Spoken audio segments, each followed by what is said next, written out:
Baik, selamat sore Bapak Ibu SMP Negeri 1 Kebayan. Terima kasih telah memberikan terima kasih telah bergabung di Zoom ini untuk sekedar sharing mengenai budaya positif yang ada di sekolah kita.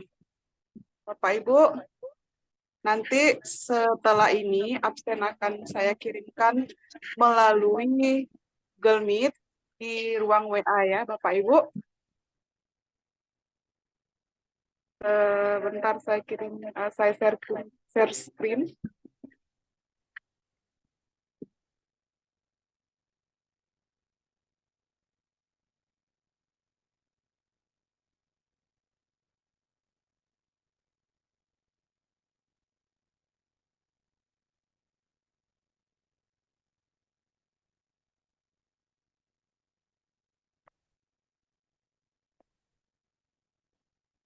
Baik, materi pada kali ini sudah nampakkah screen-nya Bapak Ibu?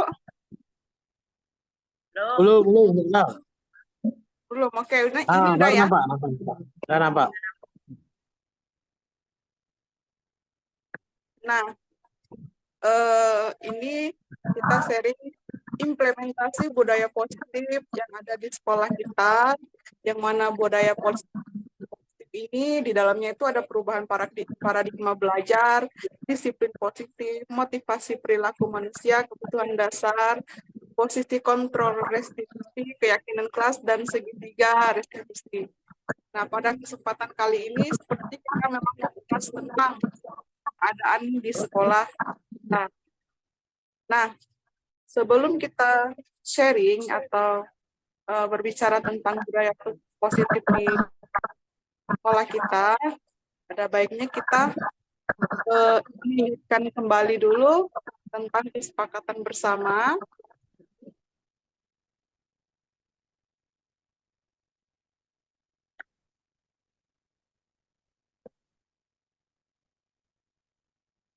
yang pertama itu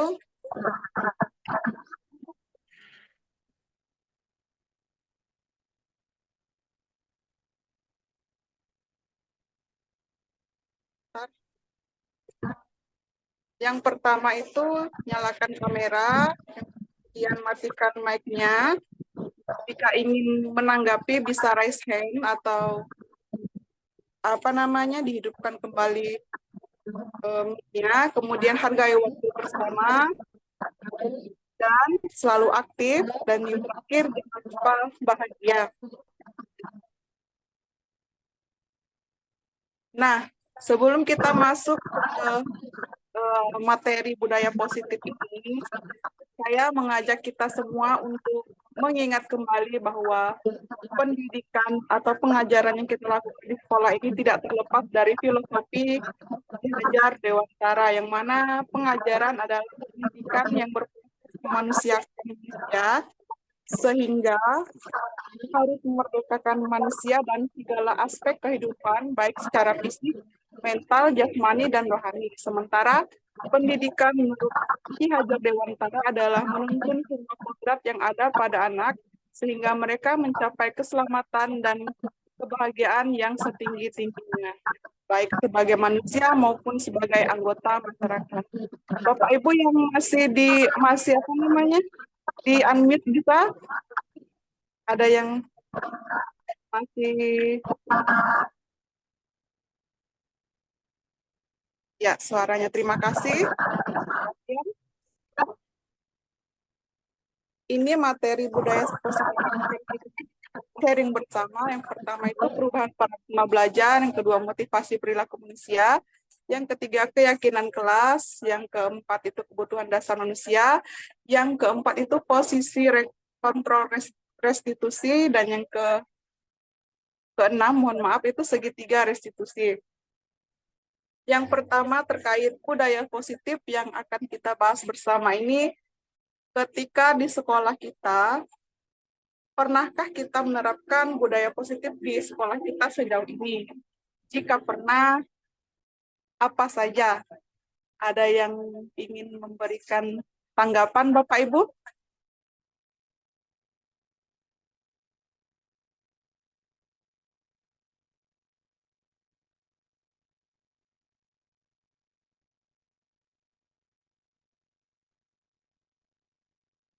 Bu Ita boleh? Ya, kalau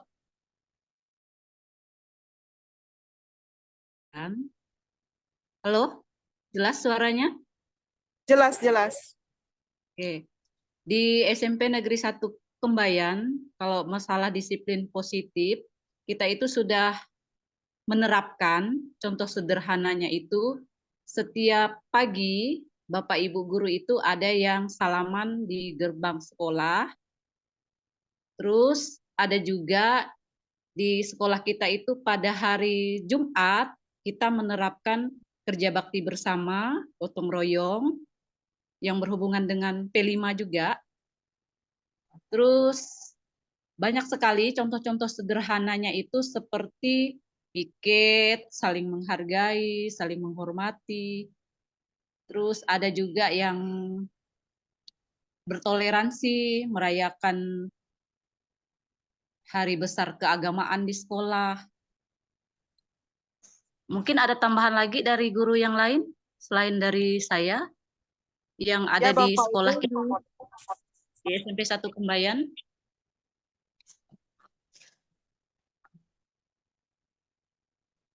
Baik, ada lagi Bapak Ibu.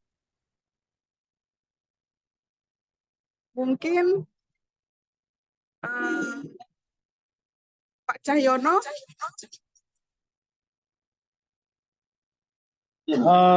Sekedar menambahkan, disiplin positif juga telah diterapkan di SMP Negeri 1 Kembayan. Salah satunya ialah contohnya yang pertama ketika menegur anak. Yang pertama, kita menegur anak itu ketika anak mengeluarkan baju, kita akan memanggil anak tersebut tanpa memberi hukuman. Tapi kita akan menanyakan bagaimana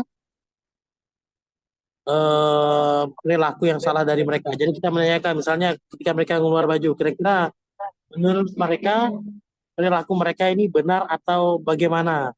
Jika benar, apa yang harus dilakukan? Jika salah, apa yang harus dilakukan? Baik, Itu terima tanggapan itu. kasih. Pendapat yang sangat bagus sekali atau tanggapan yang bagus sekali kepada Bu Ita dan Pak Cahyono. Nah, begitulah contoh budaya positif sebenarnya yang sudah kita terapkan di sekolah kita. Nah,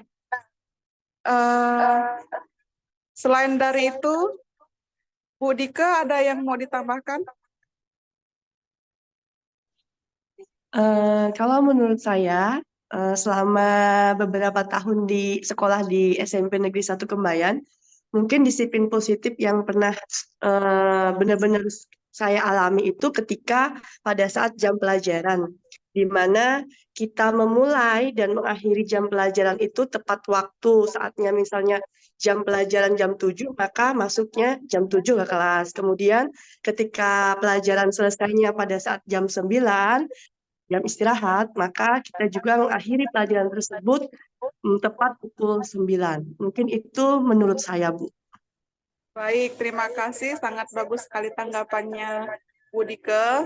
Nah, dari yang 3 Bapak Ibu yang sudah beri contoh tentang budaya positif ini, benar adanya dan sudah kita terapkan di sekolah. Terkait dengan disiplin positif. Nah, apa makna disiplin positif? Tara dalam Sofan Amri tahun 2016, halaman 161 menyatakan bahwa disiplin berasal dari bahasa Latin, yaitu discere yang berarti belajar. Dari kata ini timbul kata disiplina yang berarti pengajaran atau pelatihan. Kini kita kata disiplin mengalami perkembangan makna dalam beberapa pengertian. Disiplin diri membuat orang menggali potensinya menuju sebuah tujuan apa yang akan ia hargai. Yang ketiga itu, nah ini dia yang menjadi paradigma pendidikan yang ada di sekolah kita. Saya kasih sedikit masukan atau memang dari menurut Yayasan Pendidikan Luhur, budaya yang kita maknai ini, kata disiplin ini telah berubah menjadi sesuatu yang dilakukan seseorang pada orang lain untuk mendapat kepatuhan. Biasanya ini disiplin ini tidak berdasarkan dari hati nurani, melainkan itu merupakan tekanan dari luar seperti itu ya. Dan kecenderungan umum menghubungkan kata disiplin ini dengan ketidaknyamanan, bukan hanya dengan apa yang kita hargai atau pencapaian suatu tujuan yang mulia. Nah, biasanya disiplin seperti ini nih bukan disiplin berdasarkan motivasi dari dalam diri kita, melainkan dari luar. Seperti itu ya. Kemudian, bagaimana proses seseorang bisa berubah dari paradigma stimulus respon kepada pendekatan teori kontrol, Stephen R. Recovery pada Principle Centered Leadership tahun 1991 mengatakan bahwa bila kita ingin membuat kemajuan perlahan, sedikit-sedikit ubahlah sikap atau perilaku Anda. Namun, bila kita ingin memperbaiki cara-cara utama kita, maka kita perlu mengubah kerangka acuan kita. Ubahlah bagaimana Anda melihat dunia, bagaimana Anda berpikir tentang manusia, ubahlah paradigma Anda, skema pemahaman, dan penjelasan aspek-aspek tertentu tentang realitas. Nah, di sini ada contoh stimulus respon atau teori pandangan tentang dunia, realitasnya. Nanti akan saya coba share di grup ya, Bapak Ibu. Kemudian tentang nilai-nilai kebajikan universal.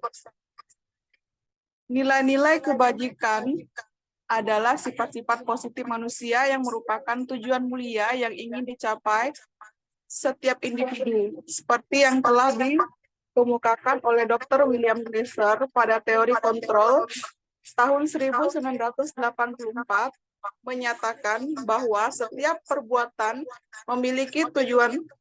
Dan selanjutnya, Diani Gosen pada 1998 mengemukakan bahwa dengan mengaitkan nilai-nilai kebajikan yang diyakini seseorang, maka motivasi intrinsiknya akan terbangun sehingga menggerakkan motivasi dari dalam untuk dapat mencapai tujuan mulia yang diinginkan. Nilai-nilai kebajikan yang ingin dicapai oleh setiap anak Indonesia ini pastinya tertuang dalam elemen profil Pancasila, elemen profil pelajar Pancasila, yaitu ada 6 ya Bapak Ibu, seperti yang sudah kita tahu itu. Yang pertama itu berakhlak mulia, yang berhubungan dengan keyakinannya, kemudian berkebinekaan global, mandiri, bergotong royong, kreatif, dan bernalar kritis. Kemudian ini yang saya pernah bahas di awal tadi tentang disiplin positif. Menurut Diani Gosen dalam bukunya Restructuring School Discipline menyatakan ada 3 motivasi perilaku manusia. Yang pertama itu perilaku untuk menghindari ketidaknyamanan hukuman. Ini kata pertanyaan yang biasa timbul dari dalam dirinya itu, apa yang terjadi apabila saya tidak melakukannya? Ini merupakan motivasi eksternal ya Bapak Ibu.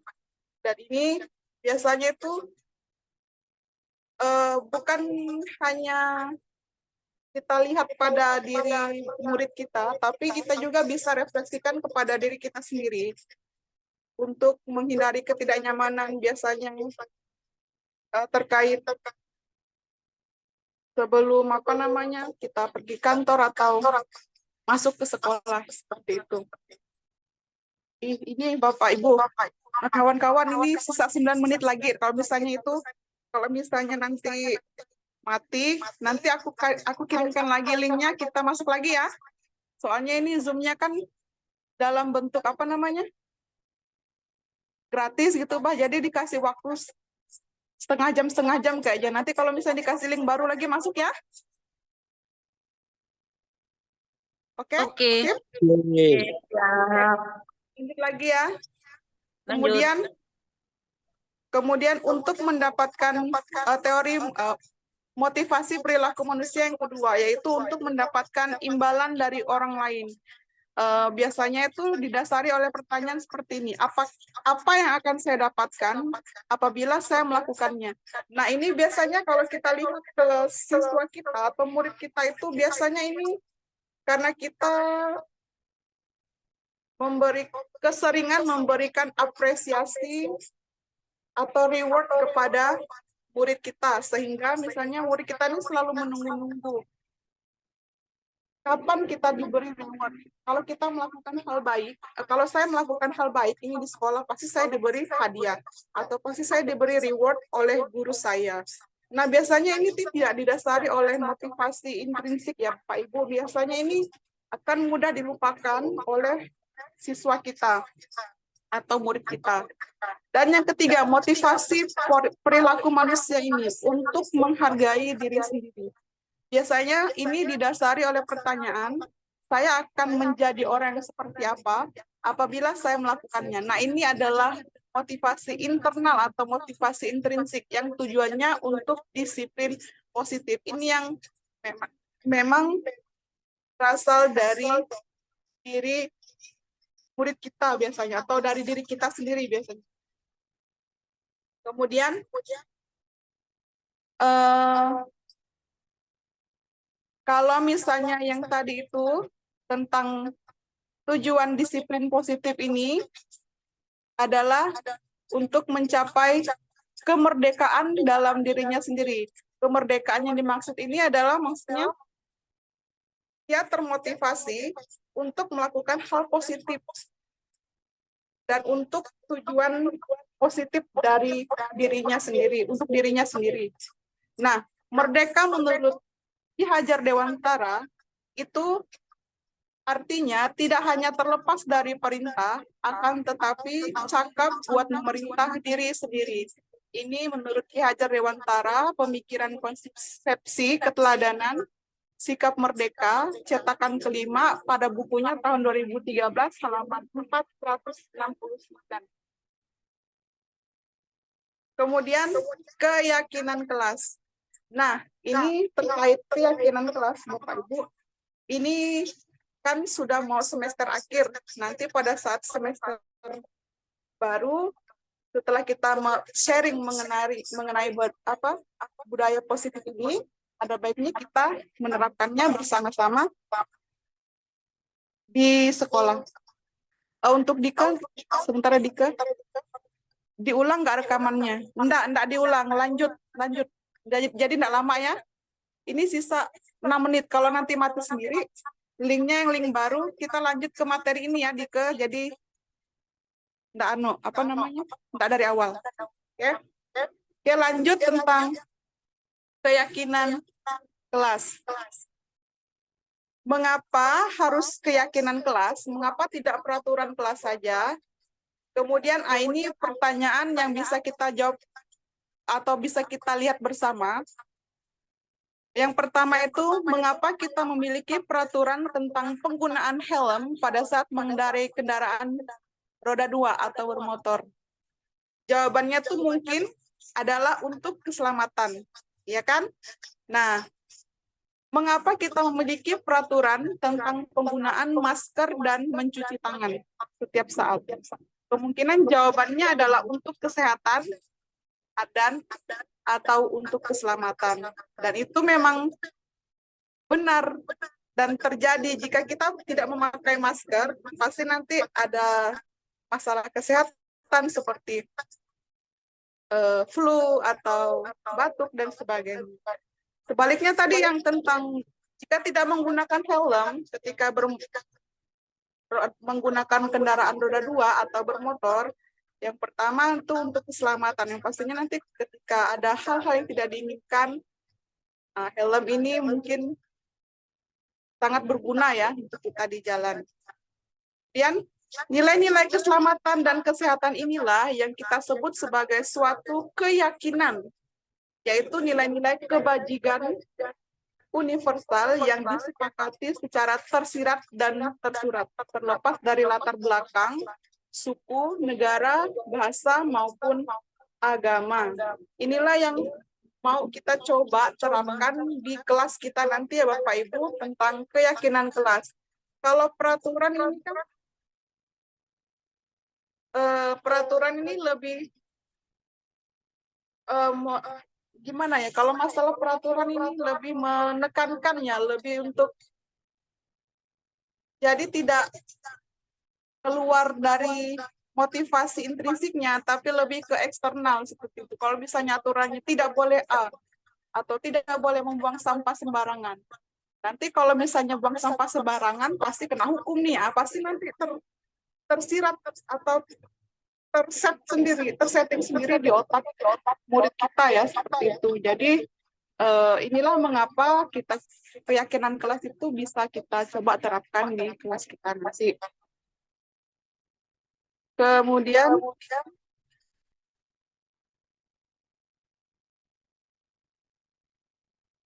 ini contoh pembentukan keyakinan kelas atau di keyakinan sekolah yang bisa kita coba bikin nanti di kelas kita Bapak Ibu. Yang pertama itu ini syarat-syarat keyakinan kelas ini ya.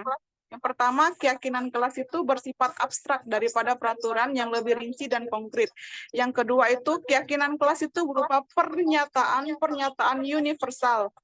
Yang ketiga, pernyataan keyakinan kelas itu senantiasa dibuat dalam bentuk positif.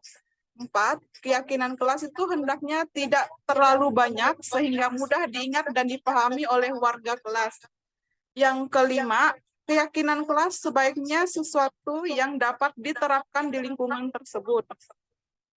Yang keenam, semua warga kelas hendaknya ikut berkontribusi dalam pembuatan keyakinan kelas lewat kegiatan curah pendapat. Dan yang terakhir itu bersedia meninjau kembali keyakinan kelas dari waktu ke waktu.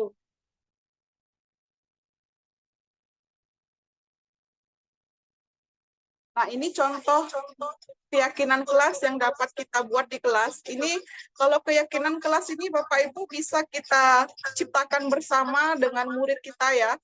Misalnya yang pertama itu saling menghormati dan saling menghargai. Apakah dibutuhkan di kelas kita? Pasti butuh ya Bapak Ibu ya.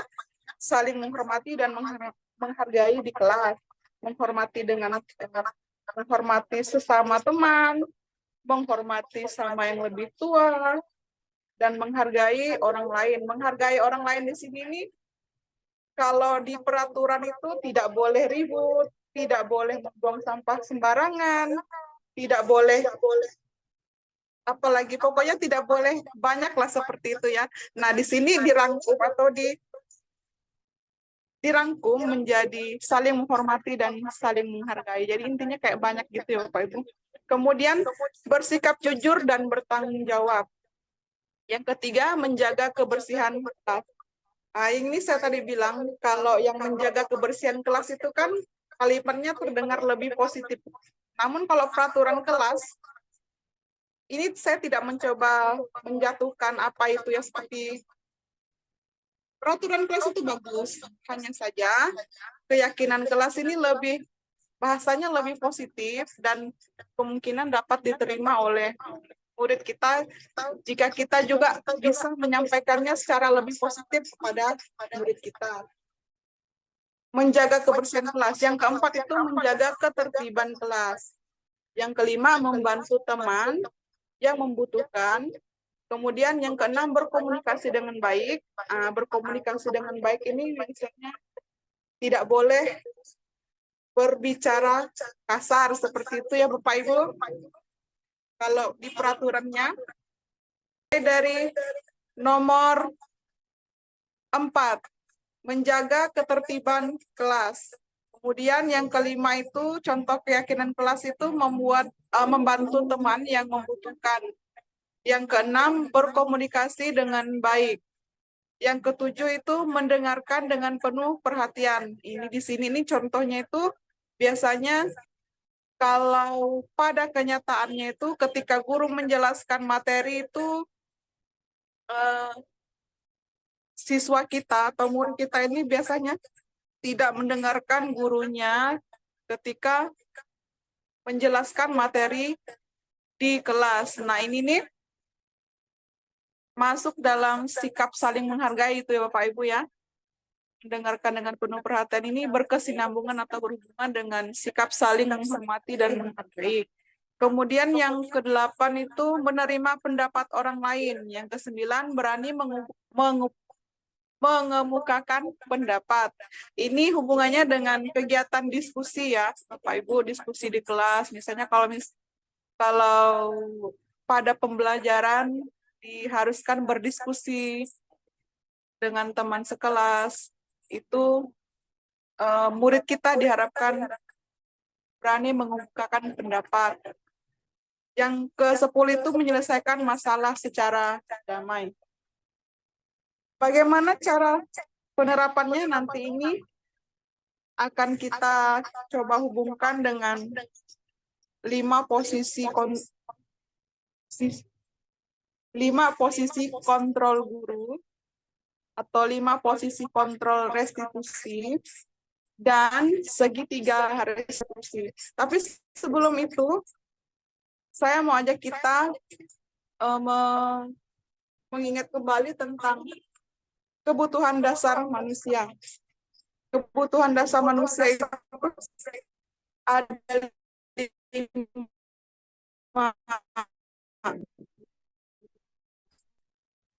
Yang pertama itu kebutuhan. Yang kedua penguasaan. Yang ketiga itu kasih sayang dan rasa diterima. Mohon maaf internetnya. Yang keempat itu kesenangan. Yang kelima itu kebebasan. Yang pertama itu tentang kebutuhan bertahan hidup. Kebutuhan bertahan hidup atau survival adalah kebutuhan yang bersifat biologis untuk bertahan hidup, misalnya kesehatan, rumah, dan makanan. Kebutuhan biologis sebagai bagian dari proses reproduksi termasuk kebutuhan untuk tetap bertahan hidup. Kemudian yang kedua itu kebutuhan penguasaan. Kebutuhan ini berhubungan dengan kekuatan untuk mencapai sesuatu, menjadi kompeten, menjadi terampil, diakui atas prestasi dan keterampilan kita, didengarkan, dan memiliki rasa harga diri. Kebutuhan ini meliputi keinginan untuk dianggap berharga, bisa membuat perbedaan, hingga membuat pencapaian kompeten, diakui, dihormati. Ini meliputi self-esteem dan keinginan untuk menggagalkan pengaruh. Tiga itu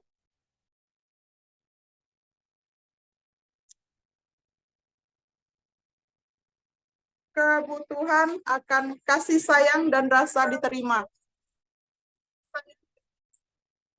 Kebutuhan ini adalah kebutuhan psikologis. Kebutuhan ini untuk disayangi dan diterima meliputi kebutuhan akan hubungan dan koneksi sosial, kebutuhan untuk memberi dan menerima kasih sayang, dan kebutuhan untuk merasa menjadi bagian dari suatu kelompok. Yang keempat ini kesenangan. Kebutuhan akan kesenangan ini adalah kebutuhan untuk mencari kesenangan, bermain, dan tertawa. Bayangkan jika hidup tanpa kenikmatan apapun, betapa menyedihkan. Glaser menghubungkan bahwa kebutuhan akan kesenangan dengan belajar. Semua hewan dengan tingkat intelijensi tinggi, seperti anjing dan lumba-lumba, itu bermain. Saat mereka bermain, mereka mempelajari keterampilan hidup yang penting. Manusia juga tidak berbeda, sama-sama ingin membutuhkan kebutuhan untuk merasa senang. Yang kelima itu kebebasan akan pilihan. Kebebasan atau kebutuhan akan pilihan. Kebutuhan untuk bebas adalah kebutuhan akan kemandirian, otonomi, memiliki pilihan dan mampu mengendalikan arah hidup seseorang. Anak-anak dengan kebutuhan kebebasan yang tinggi menginginkan pilihan seperti banyak gerak, suka mencoba-coba, tidak terlalu terpengaruh orang lain, dan senang mencoba hal baru dan menarik. Ini penjelasan tentang kebutuhan dasar manusia. Selanjutnya itu yang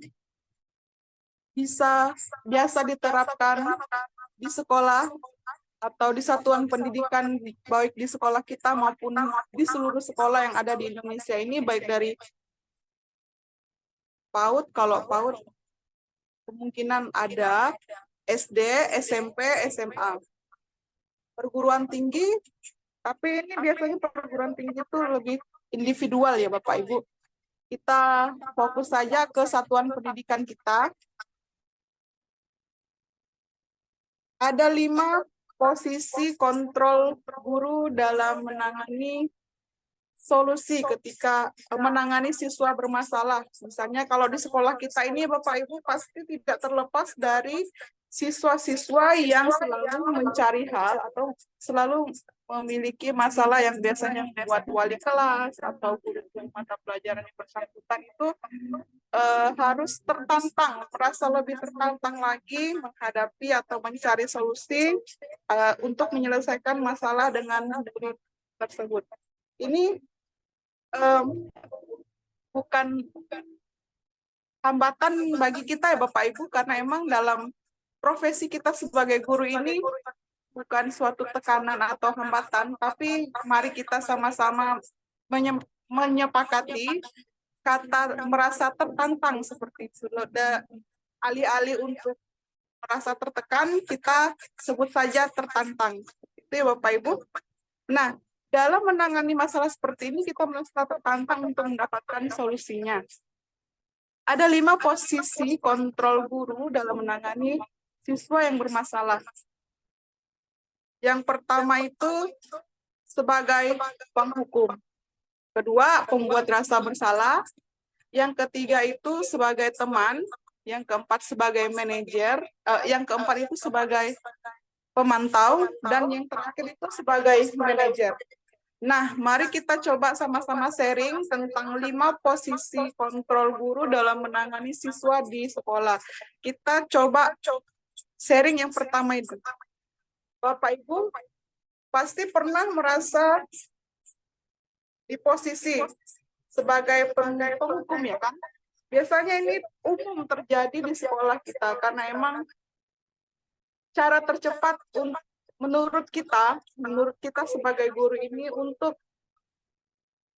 mendapatkan solusi, menyelesaikan masalah dengan siswa yang bermasalah itu adalah sebagai penghukum, ya kan?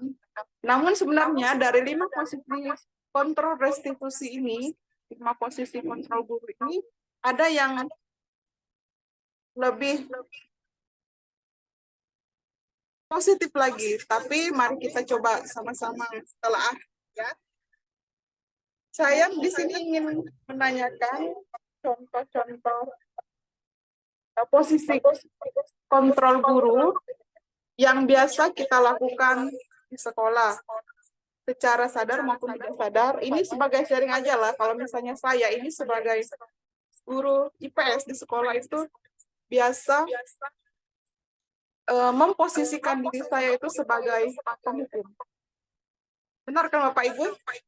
Nah, saya rasa di sini juga di sekolah kita juga pasti ada yang seperti itu sebagai penghukum dan membuat. Nah, sekarang saya ingin meminta contoh nyata dari Bapak Ibu sekalian sebagai kita sharing bagaimana sih contoh guru itu sebagai posisi sebagai penghukum atau sebagai pembuat rasa bersalah atau sebagai teman atau sebagai pemantau dan manajer. Ada yang bisa memberi contoh Pak Ibu? Bu Diana? Oke, baik saya. Ya Bu. Contohnya kalau misalnya kalau seorang guru itu sebagai penghukum.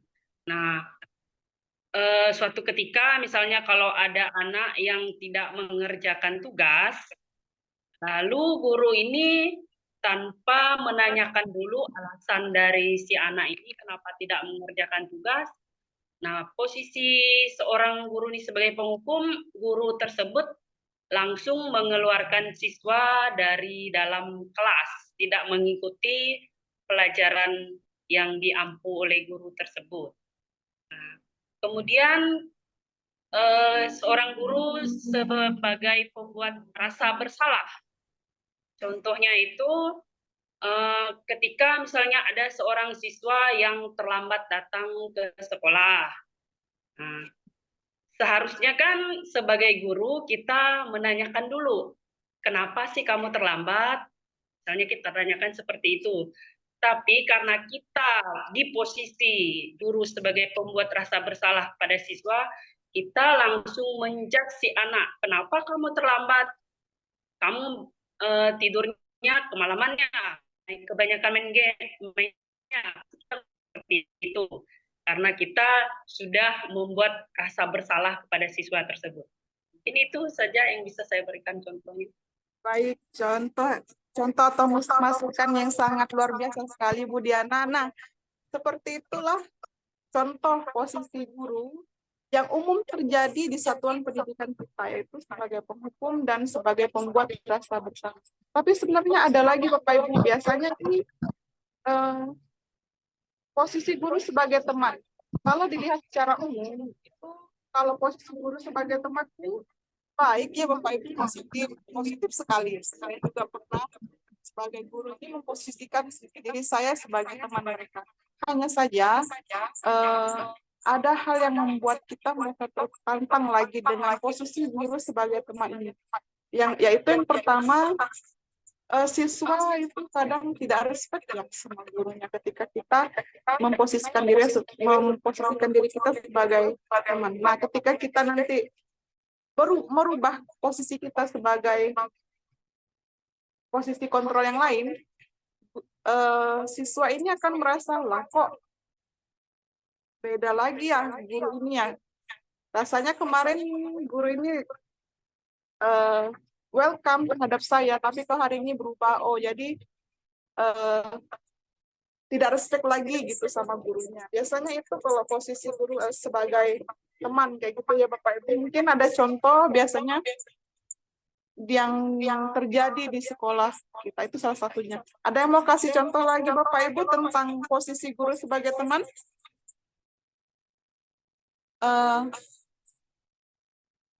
Bu Diana, maaf, Bu Ita atau Bu Ana? Bu Ana ada? Baik, Bu Ya, Dona, terima saya kasih. yang posisi guru sebagai teman, benar yang dikatakan Bu Dona tadi, kita sebagai guru, sebagai pendidik itu harus punya mental juga. Jadi harus bisa membedakan antara siswa dan guru. Kadang kalau kita terlalu dekat dengan siswa, jadi seolah-olah wibawa kita itu setara dengan siswa. Ada siswa yang tidak terlalu paham dengan posisi gurunya karena terlalu dekat tadi. Ada yang seperti itu. Pada posisi guru sebagai teman di sini, itu bisa juga menggunakan bahasa-bahasa yang tidak membuat sakit hati siswa, namun tetap berupaya untuk mengontrol siswa tersebut agar sesuai dengan posisinya masing-masing, terutama dia sadar, oh saya ini seorang siswa. Misalnya dengan kalimat positif, ayolah nak, bantulah ibu. Nah, itu salah satu contoh kalimat positif yang bisa mendekatkan kita dengan siswa. Mungkin itu saja, Bu Dona, tambahan dari saya. Baik, terima kasih. Masukan yang luar biasa sekali, Bu Ita. Nah, itu salah satu contoh posisi guru sebagai teman. Memang ada posisi positifnya juga ya, ada sisi positif juga. Nah, tergantung dari gurunya bagaimana memposisikan dirinya, bagaimana enaknya menjadi seorang teman. Dan di situ juga murid juga bisa sadar diri posisinya seperti apa, gitu ya. Kemudian yang keempat itu posisi guru sebagai pemantau. Nah, ini biasanya tak jarang juga terjadi di satuan pendidikan kita. Biasanya kalau sebagai pemantau ini terkait dengan aturan sekolah ya Bapak Ibu. Kalau saya hubungkan itu misalnya seperti ini. Kalau posisi guru sebagai pemantau ini terlihat lebih datar, tidak sebagai penghukum, tidak sebagai pembuat rasa bersalah, namun membuat siswa itu mengerti akan konsekuensi atau dia harus tahu, dia berbuat salah, dia tahu konsekuensinya. Seperti itu. Kalau pemantau sebagai pemantau itu ya Bapak Ibu, misalnya yang dicontohkan seperti Bu Diana tadi, ya, seperti Bu Diana tadi. Kalau sebagai pemantau ini, kalau misalnya terkait dari siswa yang lambat sekolah, masuk sekolah, kita kan tidak langsung menghukum. Kita pasti bertanya dulu ya, kamu kenapa terlambat sekolah? Kamu tahu ini jam berapa? Kamu tahu masuknya jam berapa? Kamu tahu enggak konsekuensi kalau lambat masuk sekolah harus ngapain? Itu kira-kira contoh posisi guru sebagai pemantau. Nah, yang terakhir ini posisi guru sebagai manajerial atau manajer. Kalau posisi guru sebagai manajer ini juga tidak sebagai penghukum, tidak sebagai pembuat rasa bersalah, tidak sebagai teman juga, sedikit sebagai pemantau. Tapi ini lebih ke 50-50, lebih ke membuat siswa juga merasa tidak tertekan dan membuat guru juga dapat memposisikan dirinya sebagai guru yang baik. Kalau posisi manajer ini, kita tahu kalau manajer itu contohnya seperti apa Bapak Ibu. Kalau manajer dalam perusahaan itu, pasti beliau seorang manajer itu yang memberi kesepakatan, ya kan? Sebagai pemantau ia juga, sebagai teman ia juga. Seperti itu. Nah, yang ingin diharapkan dari 5 posisi kontrol guru ini adalah kita bisa memposisikan diri kita sebagai manajer. Kita tidak menghukum siswa, tapi kita bisa mengajak siswa mencari solusinya bersama ketika siswa tersebut mengalami suatu masalah di kelas atau di sekolah, seperti itu. Namun dari posisi 5 posisi kontrol guru ini, yang kalau bisa kita terapkan di satuan pendidikan kita, itu tidak berharap 100% ya Bapak Ibu, karena ini kan fleksibel, sesuai dengan tuntutan zaman yang sedang dialami, atau perubahan zaman yang sedang dialami oleh murid-murid kita saat ini ya Bapak Ibu. Nah, ini salah satu sharing tentang 5 posisi kontrol guru dalam sekolah atau dalam kelas. Selanjutnya yang terakhir itu, ini ada segitiga restitusi. Nah, di sini segitiga restitusi ini adalah salah satu contoh untuk menyelesaikan masalah dengan siswa yang memiliki masalah di sekolah. Kalau segitiga restitusi ini diharapkan kita dapat menerapkannya di sekolah kita, satuan pendidikan kita. Tujuannya itu agar ketika siswa yang memiliki masalah tersebut dapat mengubah atau mengupgrade dirinya jadi lebih baik lagi. Nah, dalam segitiga restitusi ini kita dapat melihat di sebelah kiri ini ada pertanyaan tentang kamu tentu punya alasan mengapa melakukan itu. Adakah cara yang lebih efektif untuk mendapatkan apa yang kamu butuhkan? Kemudian yang sisi bawah ini, tadi sisi kiri itu adalah validasi tindakan yang salah ketika seorang murid melakukan atau mendapat masalah di sekolah. Yang bawah itu tentang menstabilkan identitas. Kemudian yang sisi terakhir ini menanyakan keyakinan kelas.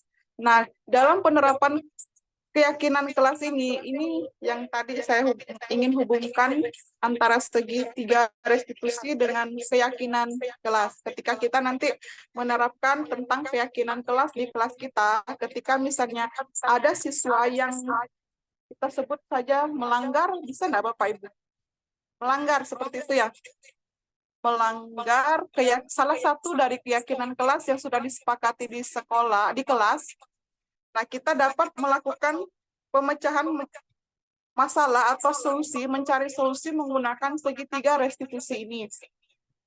Saya bisa kasih contoh seperti ini. Ketika misalnya ada siswa di kelas kita yang misalnya nih, kalau kita melakukan kegiatan perjalanan dinas di luar, kita pasti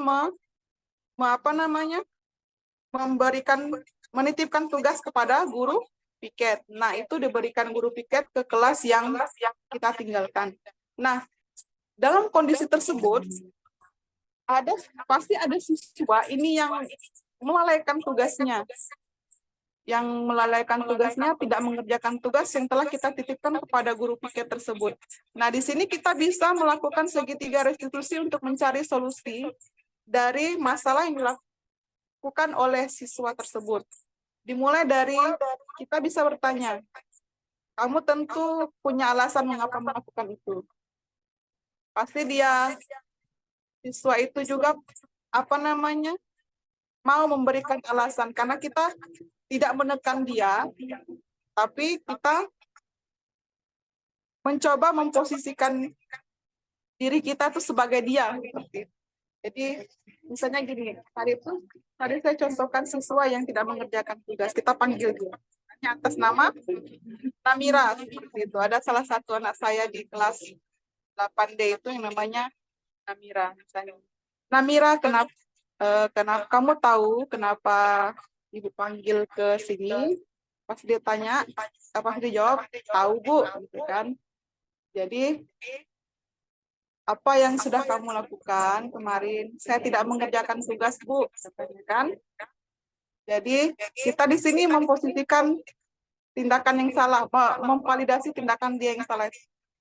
Kamu tentu punya alasan mengapa melakukan itu. Iya, Miss, atau iya, Bu, saya tidak mengerjakan PR itu, tidak mengerjakan tugas itu.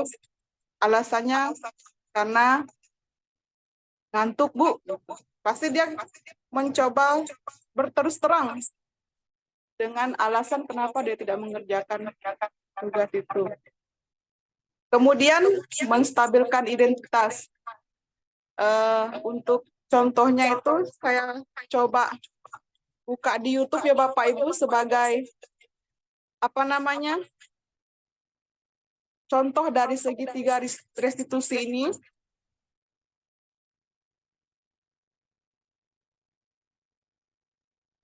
Sebentar. Saya stop share screen dulu.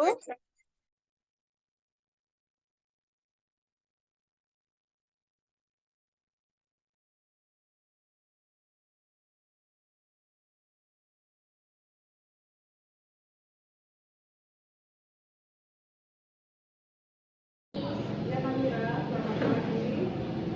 Namira, kamu tahu nggak kenapa dipanggil kamu ke sini? Mungkin karena berkaitan dengan kelas, Miss. Ya, betul. Kemarin kamu masuk kan? Ya, Miss, saya masuk, tapi tidak mengumpulkan tugas. Oke, Namira, semua orang pasti pernah melakukan kesalahan. Miss Dona juga pernah, ya kan? Setiap orang tuh pasti punya alasannya. Sekarang Miss tanya, kira-kira apa alasan kamu, kenapa kamu tidak mengumpulkan tugas? Saya ngantuk, Miss, soalnya malam saya main game dan scroll TikTok sampai jam 1 pagi. Oh, gitu ya. Kamu masih ingat keyakinan kelas kita? Pasti, Miss. Kalau misalnya kamu masih ingat, apa yang kamu lakukan itu sudah sesuai nggak dengan keyakinan kelas kita ini? Belum, Miss. Belum ya?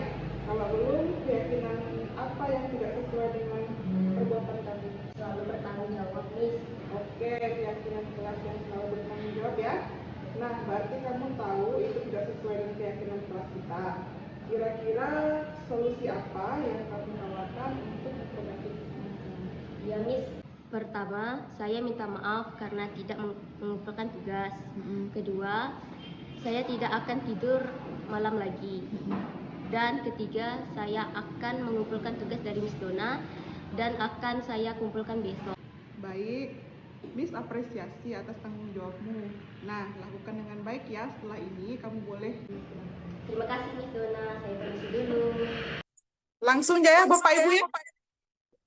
Nah, sekian video yang sudah di-sharekan dan itu tadi merupakan salah satu materi terakhir yang kita bisa sharingkan bersama. Terima kasih Bapak Ibu sudah aktif dalam sharing ini. Saya sangat berterima kasih. Semoga apa yang kita sharingkan, apa yang saya berikan, sedikit hal yang saya berikan kepada Bapak Ibu ini setidaknya dapat berguna dan dapat kita terapkan bersama di kelas kita masing-masing. Ya Bapak Ibu, ini terima kasih. Selamat sore Bapak Ibu, silakan meninggalkan room ini ya Bapak Ibu. Lanjutkan aktivitas. Terima Oke, kasih. terima Selamat kasih. sore. Selamat Sore. Selamat sore.